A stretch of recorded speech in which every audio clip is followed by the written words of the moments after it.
Assalamualaikum warahmatullahi wabarakatuh. Perkenalkan, kami perwakilan dari Universitas Muhammadiyah Malang. Dengan saya, Haidar Ali Muqaddas selaku pembicara pertama, Ana Fauzia selaku pembicara kedua, dan Muhammad Fitra selaku pembicara ketiga.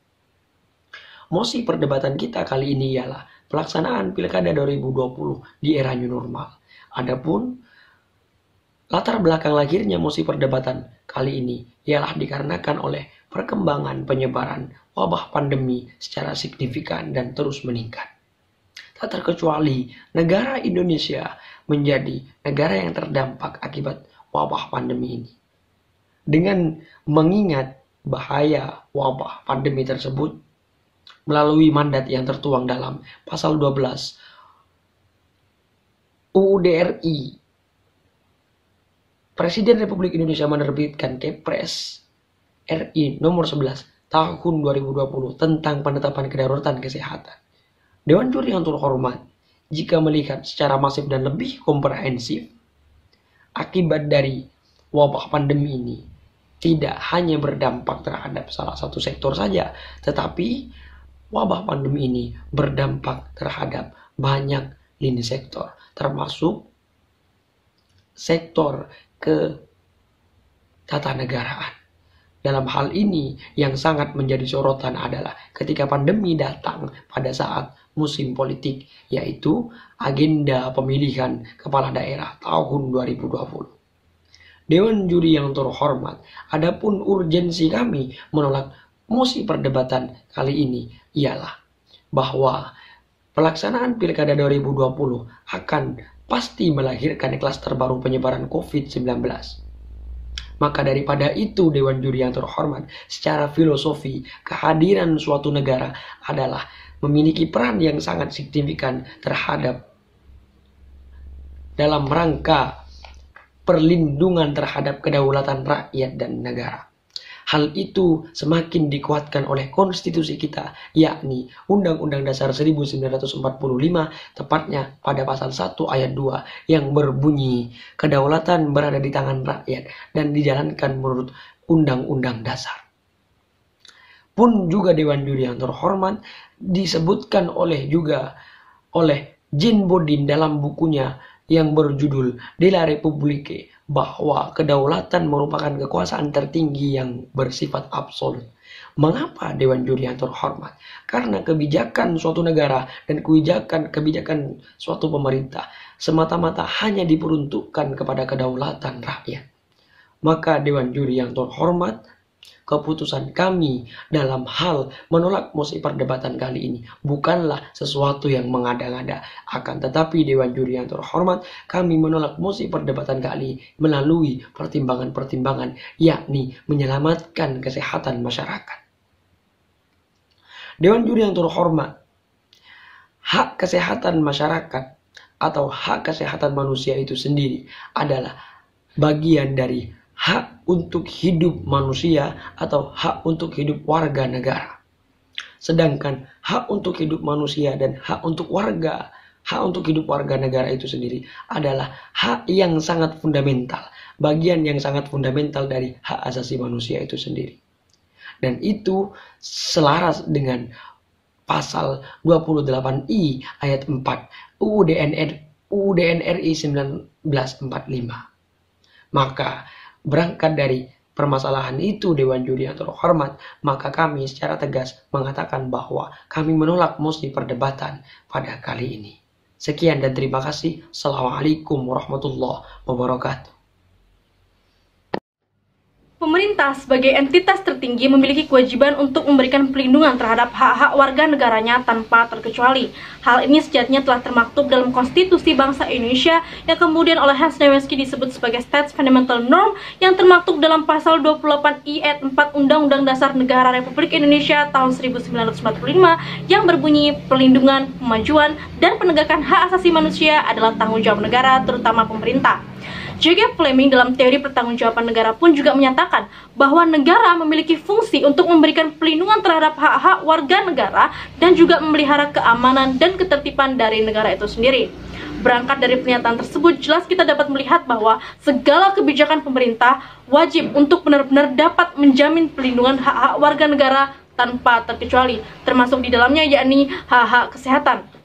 Tentunya hal ini sangat-sangat kontradiktif dengan kebijakan dari pemerintah itu sendiri terkait pelaksanaan Pilkada 2020 di era new normal, di mana kita ketahui pada sampai detik ini Indonesia terus mengalami peningkatan kasus COVID-19. Bagaimana mungkin Pilkada 2020 ini bisa benar-benar menjamin terkait efektivitasnya, sementara pemerintah pun masih belum bisa menjamin terkait dengan adanya kesadaran dari partisipan itu sendiri dan petugas itu sendiri benar-benar mematuhi protokol kesehatan. Berdasarkan pada Undang-Undang Nomor 10 Tahun 2016, Pasal 120 ayat 1 telah jelas kita lihat bahwa pemilihan ketika kemudian terdapat hambatan baik dari gangguan kerusuhan, gangguan keamanan, bencana alam, atau gangguan lainnya, maka pemerintah melakukan pemilihan lanjutan. Artinya, ketika kemudian negara Indonesia mengalami adanya force majeure, maka pemerintah diperbolehkan untuk menunda pelaksanaan pemilihan. Marilah sejenak kita melihat frasa gangguan lainnya yang dimaknai sebagai masa pandemi COVID-19. Mengapa demikian? Karena dampak dari pandemi COVID-19 pun akan menyebabkan adanya keterbatasan, baik dari pelaksanaan ataupun dari pra-pelaksanaan. Karena apa? Pemerintah dituntut untuk benar-benar bisa menjamin baik partisipan ataupun petugas benar-benar mematuhi protokol kesehatan. Sedangkan sampai detik ini negara Indonesia terus mengalami peningkatan kasus COVID-19 dan bukan penurunan. Logikanya sederhana, Dewan Juri yang terhormat. Hak kesehatan adalah hak asasi manusia yang merupakan bentuk muara dari demokratisasi. Bagaimana mungkin kemudian hak kesehatan dikorbankan atas nama demokrasi? Tentunya hal ini sangat-sangat kontradiktif. Marilah kita melihat dari Perpu nomor 2 tahun 2020 dalam pasal 201A ayat 3 yang berbunyi, pemungutan suara serentak dapat ditunda pelaksanaannya sampai bencana non-alam benar-benar berakhir, di mana mekanisme penundaannya nanti akan disesuaikan dengan peraturan KPU yang termaktub dalam pasal 122A ayat 2 dan ayat 3 dalam Perpu nomor 2 tahun 2020 ini. Artinya, pasal 201A ayat 3 ini merupakan kebijakan hukum terbuka atau open legal policy yang kemudian pemerintah diperbolehkan untuk kemudian membuat perpu kembali dan menunda pelaksanaan pemilihan sampai bencana non-alam yang dimaknai sebagai masa pandemi COVID-19 ini benar-benar berakhir, Dewan Juri yang terhormat. Konsekuensi logis dari ketika kami kontra dari mosi perdebatan kita kali ini, yakni adanya kosongan jabatan, sehingga kami pun menawarkan dua gagasan, yakni pengisian kosongan jabatan oleh PLT, di mana hal ini sudah jelas termaktub dalam Undang-Undang Nomor 8 Tahun 2015, di mana skenario yang akan kami tawarkan nantinya yakni PLT akan meneruskan kebijakan-kebijakan strategis dari kepala daerah sebelumnya untuk kemudian bersama-sama dengan pemerintah pusat dan pemerintah daerah melakukan kegiatan yang terfokus untuk menyelesaikan permasalahan-permasalahan kesehatan di masa pandemi COVID-19 ini. Dan yang kedua yakni pemilihan kepala daerah secara tidak langsung oleh DPRD. Apabila kita merujuk pada pasal 18 ayat 4 Undang-Undang Dasar Negara Republik Indonesia tahun 1945, dinyatakan bahwa pemilihan dilaksanakan secara demokratis. Artinya tidak kemudian mewajibkan bahwa pemilihan harus dilaksanakan secara langsung. Dan hal ini pun telah kemudian diberikan tafsiran oleh Mahkamah Konstitusi dalam putusannya nomor 97/PU/11/2013 yang menyatakan bahwa demokratis di sini dapat dilaksanakan secara langsung ataupun tidak langsung. Sehingga inti dari gagasan kami ini yakni menunda pelaksanaan pilkada sampai akhir tahun 2021, di mana pengisian kosong jabatan akan diisi oleh PLT, dan yang kedua yakni pemilihan kepala daerah secara tidak langsung oleh DPRD ketika kemudian nantinya sampai pada akhir tahun 2021 masa pandemi COVID-19 masih belum mengalami penurunan kasus, maka pemilihan kepala daerah akan tetap dilaksanakan secara tidak langsung oleh DPRD. Abraham Lincoln pernah mengatakan bahwa demokrasi adalah pemerintahan dari rakyat, oleh rakyat, dan untuk rakyat. Assalamualaikum warahmatullahi wabarakatuh. Dalam mosi perdebatan kali ini, kami menolak diberlakukannya Pilkada 2020 di era new normal. Ada beberapa alasan, poin-poin besar, kenapa kemudian kami menolak adanya mosi perdebatan kali ini. Yang pertama menyangkut hak kesehatan dan keselamatan setiap warga negara. Kita mengetahui bagaimana demokrasi itu penting dan hal yang urgent dilakukan untuk saat ini. Namun hal yang lebih penting adalah bagaimana kemudian kita menjaga keselamatan dan hak kesehatan tersebut. Jangan sampai demokrasi mengancam hak kesehatan dan keselamatan warga negara. Dewan Juri terhormat. Yang kedua adalah kami menggagas dengan dua opsi. Yang pertama, kami menunda dengan digantikan posisi sementara oleh PLT, yang kemudian melanjutkan program kerja dan kinerja tersebut dan melakukan juga improvisasi sembari kita melihat ke depan apakah kondisi COVID membaik atau tidak. Opsi yang kedua, jika sampai pada 2021 kondisi COVID juga belum reda, maka kemudian kami menggagas adanya pelaksanaan secara sistem keterwakilan oleh DPRD.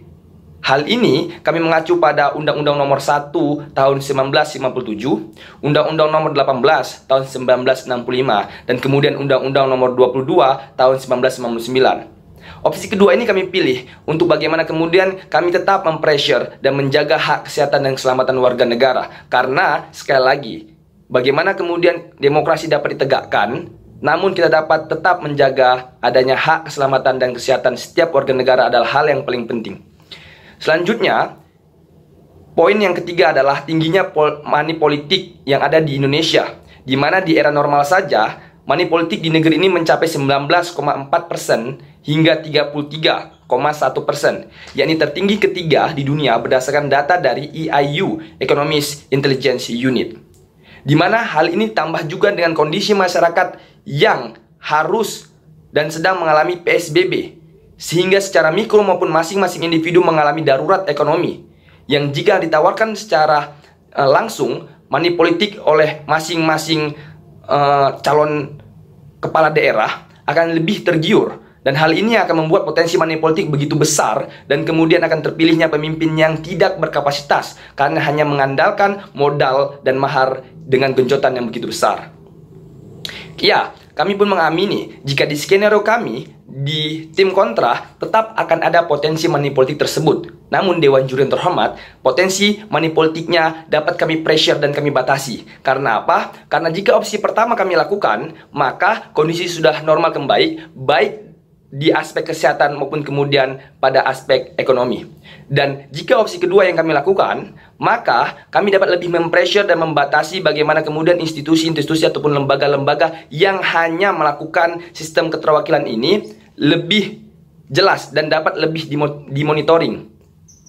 Sedangkan sebaliknya, jika kita tetap ngotot untuk kemudian melakukan pemberlakuan pilkada pada tahun 2020 di era new normal ini, dengan kondisi stimulus yang begitu berat untuk kemudian masing-masing warga negara menolak adanya money politik tersebut karena darurat ekonomi.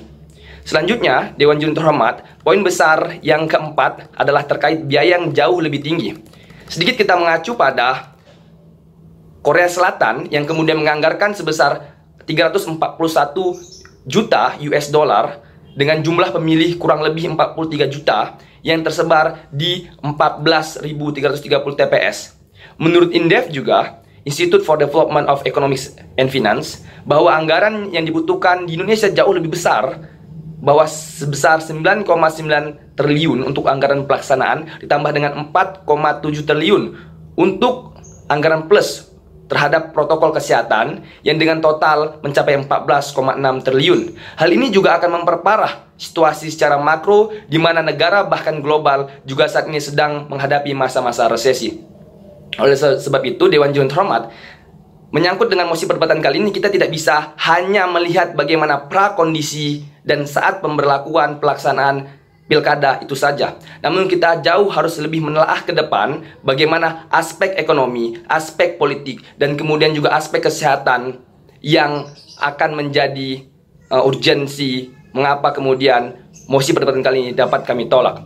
Bahwa saya mengutip juga dengan Richard Whatley pada buku Filsafat Politik Jonathan Wolff, bahwa kebijakan politik dalam berdemokrasi adalah kebijakan-kebijakan yang dinamis, asal dengan landasan memperjuangkan kepentingan-kepentingan populis. Demikian, wabillahi taufiq wal hidayah. Assalamualaikum warahmatullahi wabarakatuh.